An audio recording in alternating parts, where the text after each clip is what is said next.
In terms of local girls first, my number one inspiration would be Miss Christina Kelly. She's back home for me in DC. I almost consider her like my drag mother. If I were to have anyone be my drag mother, it would be her, 150%. Hi, I'm Daphne Lux, or you could call me Joey. I'm from Washington, DC, and I currently live in Miami right now, which is where I was born in the drag world.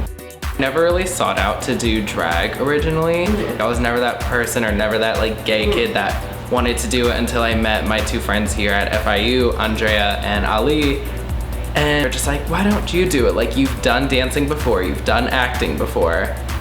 Why don't you do it? So Miami is the more alternative underground scene. Like, so for example, you'll see girls performing that are untucked.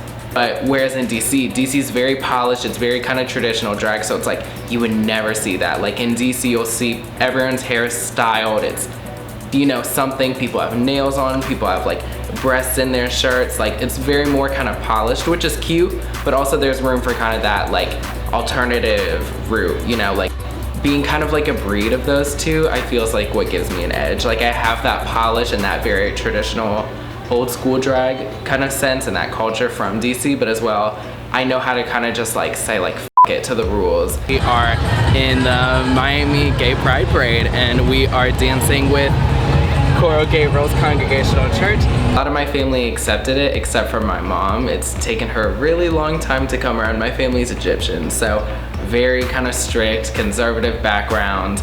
The funny thing is that like a lot of people would expect it the other way around. Like my dad would be the one that would care about me doing drag more than my mom. My dad actually really doesn't give like a flying f.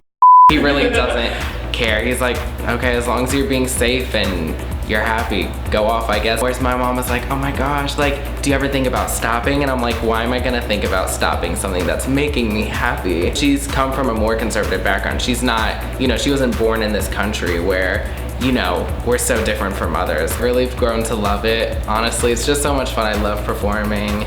As much time, pain, sweat, and tears and insecurities this all comes with, it's so worth it at the end of the day. Like, hopefully soon I just take over the whole East Coast and hopefully people's TVs at one point.